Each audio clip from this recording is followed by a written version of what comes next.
여러 가지 선거법 개정안과 또 정치관계법 개정안 등이 정개특위에 상정되어 있습니다. 또 이번 6월 1일 지방선거를 앞두고 선거구획정 및 의원 정수 조정 관련된 정말 현안들이 눈앞에 다가와 있음에도 불구하고 정말 많은 국민과 주민들의 이 여러 선거권과 피선거권을 아직까지 방치한 상태로 국회 정개특위가 공전하고 있습니다. 이 부분에 대한 기자회견을 하고자 오늘 정론관에 소통관에 서게 되었습니다. 먼저 어제 국민의힘이 기초의원 중대선거구제 도입 상정을 반대하면서 국회 정개특위 소위가 무산되었습니다. 국민들 보기 부끄럽고 민망합니다. 오늘 200여 시민사회단체가 한마음으로 정치개혁 입법을 신속하게 추진해달라고 요구하십니다. 국민의힘이 마냥 반대하며 차일피일 미룰 사항이 아닙니다. 이번 대선에서 기득권 양당체제 폐해를 극복하고 다원적 민주주의, 다당제 연합정치를 위한 정치개혁의 국민적 요구를 확인했습니다. 대선 기간 정치 분야 TV 토론에서 현재 당선인과 인수위원장이신 두 분의 발언이 생생합니다. 당시 안철수 후보는 다당제가 가능한 제도로 바꿔야 한다며 중대선거구제, 비례대표제를 꺼내자 윤석열 후보는 오랫동안 중대선거구제를 선호해왔다며 답했습니다. 전 국민께 정치쇼를 보여주신 겁니까? 대통령 집무실 이전은 번갯불에 콩보가 먹듯 추진하면서 정치개혁은 남의 집 불구경하듯 방관하는 것은 명백한 직무유기입니다. 국민의힘은 자아도취에 빠져있는 것이 아닌지 우려스럽습니다. 국민 통합은 자당 이익을 우선하는 것이 아니라 국민 생각을 실천으로 옮기는 것입니다. 정치 이익만 생각하는 망상에서 벗어나 정치 개혁을 추진하는 구상을 즉시 논의해야 합니다. 양당이 나눠갖고 기득권을 유지하는 체제를 기초의회부터 혁파해 다원주의 체제로의 정치 교체로 나아가야 합니다. 지금 이 시각 정개특위 소위가 진행되고 있습니다. 국민의힘은 국민을 닮은, 시민을 닮은, 주민을 닮은 의회를 만드는데 동참해 주시길 간곡하게 호소합니다. 바로 김준우 변호사님께서 사회권을 이어받아서 기자회견 진행하도록 하겠습니다. 장경태 의원님 소개로 기초의회 선거제도 개혁을 촉구하는 204개 시민사회단체 기자회견을 본격적으로 시작하도록 하겠습니다. 애초에 오늘 기자회견에는 정의당 이은주 의원님도 같이 공동 소개 의원으로 기획되었으나 정개특위 1소위가 급하게 오늘 오후 2시에 개최되기로 하면서 다소 연기되도록 하겠습니다. 빠르게 좀 발언부터 듣도록 하겠습니다. 먼저 현재 시민사회의 정치개혁에 대한 입장 그리고 이제에 관해서 YMCA 김경민 사무총장님의 말씀을 듣도록 하겠습니다. 오늘은 기초의회 선거제도 개혁을 촉구하는 204개 시민사회단체 기자회견인데요. 특별히 제가 오늘 말씀드릴 것은 3인 선거구제에 대한 요구뿐만 아니라 지금까지 연동형 비례대표제와 결선투표제 등 민주당이 멀리다 막판에 결심한 그렇지만 반드시 실현해야 될 제도에 대한 이야기도 좀 하려고 나왔습니다. 연동형 비례대표제 그리고 결선투표제 이런 부분은 촛불 시민 민심을 반영해서 정치개혁 공동행동이라는 시민사회 집단적인 노력과 그리고 또한 진보 정당들도 함께 했던 노력이었습니다. 그런 연동형 비례대표제가 돌이켜 보면 2020년 총선 때 완전히 위성정당이라는 것을 통해서 정치 구도를 이렇게 다원화하겠다라는 의지를 무색하게 만드는 양당제로 복귀되는 그런 이렇게 불행한 비극적인 법으로 남았습니다. 제가 이렇게 돌이켜 생각을 해보니까 그때의 민주당이 보였던 태도는 그야 국민의힘에 대해서는 기대하는 게 없죠, 사실은. 그리고 또 패스트 트랙을 통해서 진행됐던 내용에 대해서 다 이렇게 국민의힘은 끝까지 반대했기 때문에 그런 단위에서 정치 생태계를 다원화하겠다는 시민의 요구를 이렇게 받을 의지가 전혀 없었지만 민주당도 그런 국민의 힘을 핑계 삼아 독점과 배제의 정신으로 똘똘 뭉쳐서 연동형 비례대표제라는 이렇게 시민적 요구를 완전히 이렇게 무효화시키는 데 성공한, 저는 이번 대통령 선거의 패배의 결정적인 시작, 민주당의 대통령 선거에서의 패배의 가장 결정적인 순간은 그 2022년 대통령 선거, 그 국회의원 선거 때 위성정당을 만드는 것을 너무나 당당하게 시행했고, 그러고도 한 번도 사실은 민주당은 사과하지 않았습니다. 돌이켜보면 지금까지 문재인 정부는 아무도 사과를 하지 않았습니다. 국민과의 약속, 촛불 정권이라고 참칭했다고밖에 말할 수 없을 정도로 문재인 정부는 여기에 대해서 지금까지 침묵으로 일관하고 있다라는 말씀을 전 드리고 싶고요. 제가 그 기초의회 선거, 이제 3인 선거구제, 민주당이 반드시 해야 될 거다라고 생각을 하고, 정말 이해득실 없이 그 역사적 정당성에 따라서 하기를 강력하게 촉구하고, 그렇게 하는 것이 시민의 염원을 받아 안는 것이 민주당이 살 길이고, 또 진보 정당들이 새로운 가능성, 정치적 가능성을 열어가는 거라고 생각하는데요. 제가 우려하는 것은 이번에 보니까 민주당이 비대위원장을 윤호중 그 원내대표를 그 비대위원장으로 삼으셨더라고요. 이분이 2020년도에 그 선거, 국회의원 선거 때 그 사무총장이었죠, 그죠? 민주당 사무총장이었고, 실제로는 비례위성정당을 관철시키기 위해서 온갖 음모와 그리고 그 혐오의 발언을 서슴지 않았던 사람입니다.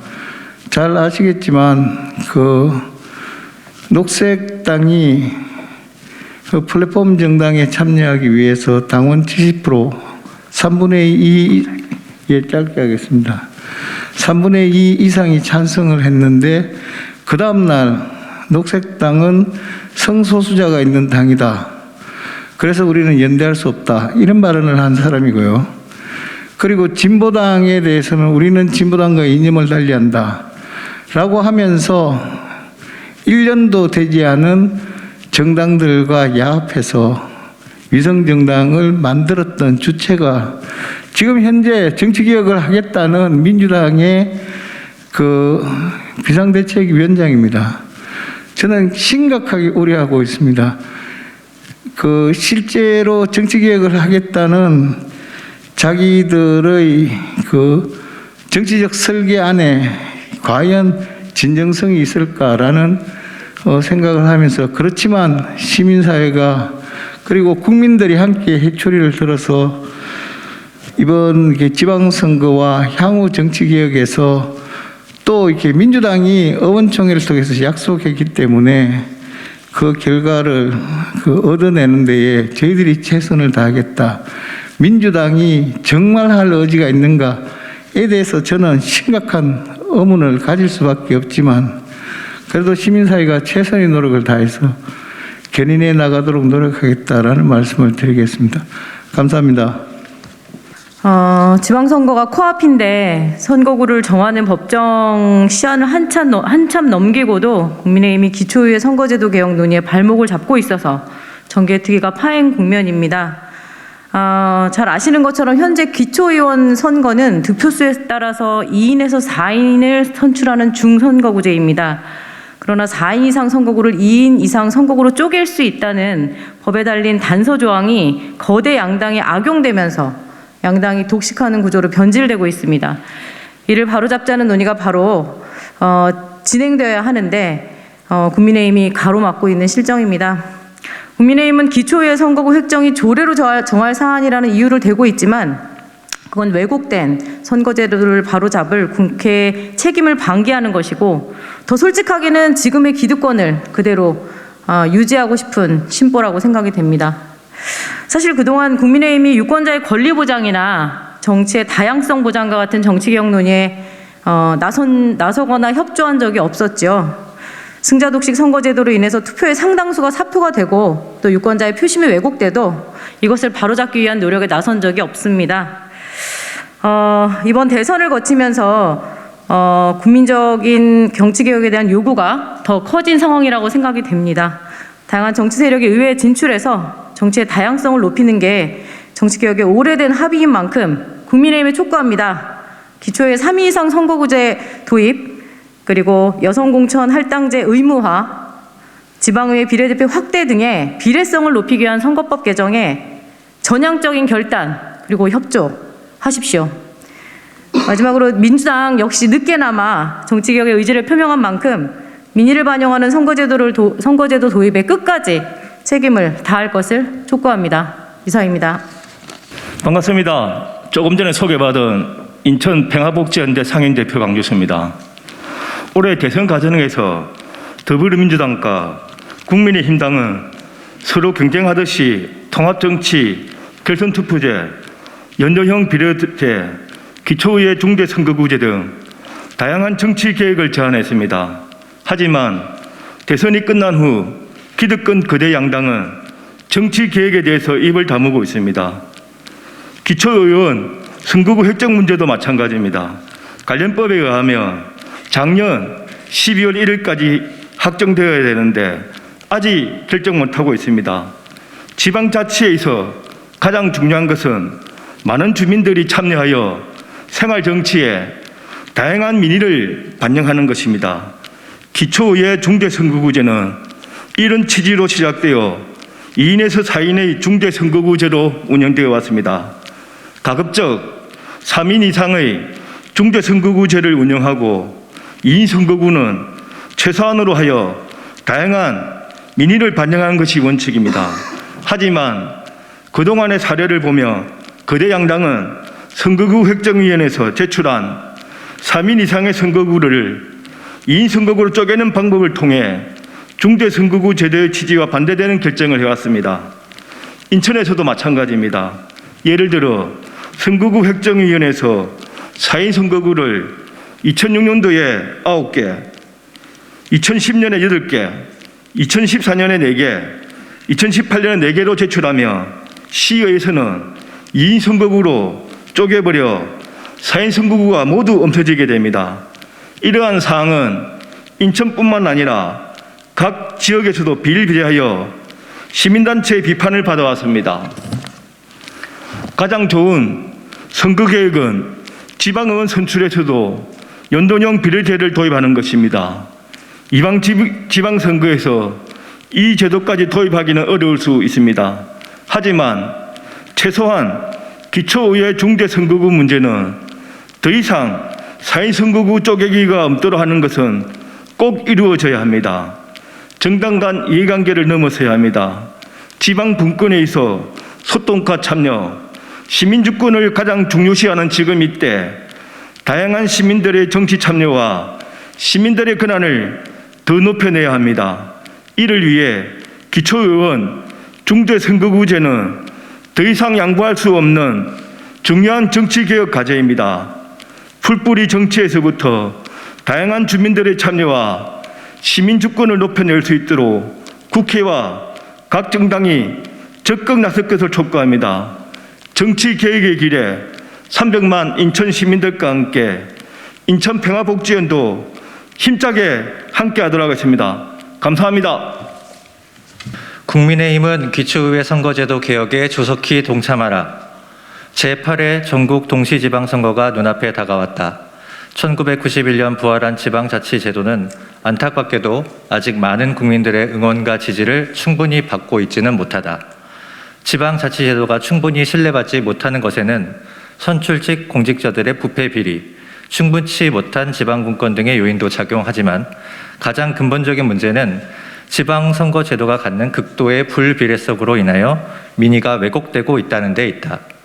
풀뿌리 민주주의의 근간이 되는 지방의회 선거는 국회의원 선거보다도 더 심각한 불비례성이 노정되어 있으며 이로 인하여 시민의 지방자치에 대한 불신이 더욱 심화되고 있다. 특히 현재 지방의회의 가장 근간이 되는 기초의회 선거에서 현행 공직선거법은 2인 내지 4인의 중선거구제를 채택하고 있지만 선거구 획정 과정에서 2인 선거구가 주를 이루고 있어서 심각한 불비례성과 거대 정당의 독점을 초래하고 있다. 2018년 제7회 전국 동시지방선거를 기준으로 거대 양당은 전국적으로 90%가 넘는 기초의회 의석을 점유했다. 2018년 당시 국회는 다당제였으며 당시 각 당의 지지율을 고려하면 사실상 당시 두 거대 정당이 지지율보다 훨씬 많은 초과 의석을 차지한 것이었다. 바꿔 말하면 기초의회에서 소수 정당의 목소리는 체계적으로 배제된 셈이었다. 시민사회와 학계에서는 현행 기초의회 선거에서 중대선거구제의 장점을 살리려면 3인 이상 선거구로의 개편만이 비례성을 개선할 수 있다고 평가해왔다.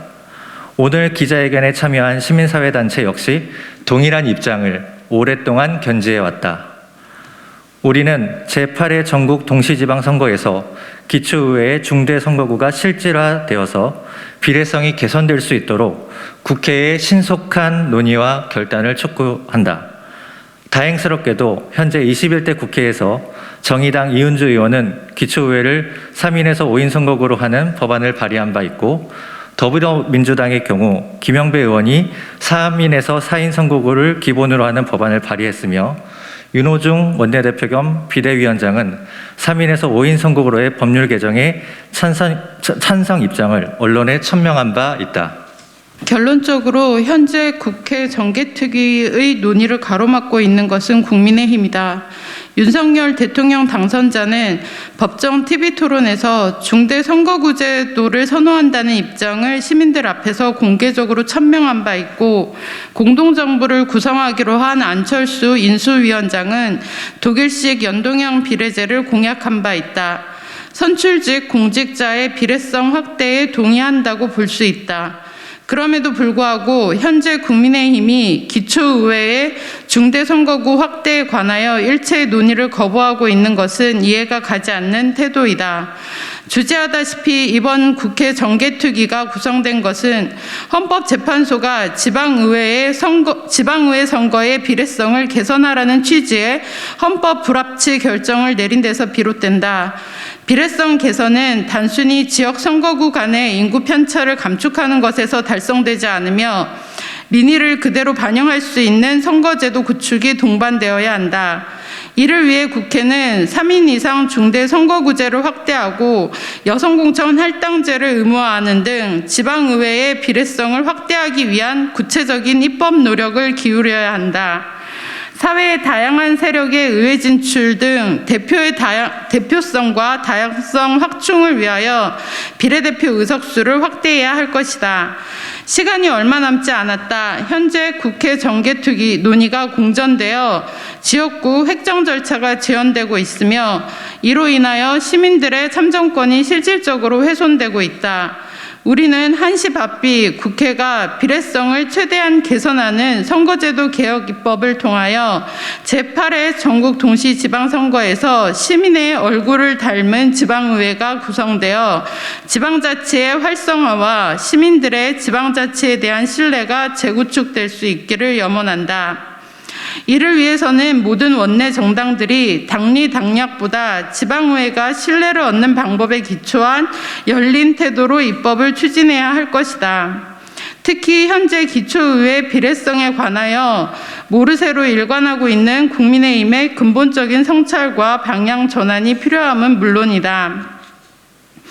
만약 국회 정개특위가 인구 증감과 헌법재판소 결정에 따른 단순한 선거구 조정에만 그친다면 그것은 다시 민의를 왜곡하는 일이자 거대 양당의 기득권 지키기의 반복이 될 것이다. 우리는 오늘의 기자회견을 시작으로 국회가 이러한 횡포를 반복하지 않도록 최선의 노력을 다할 것이다. 2022년 3월 22일 204개 시민사회단체 일동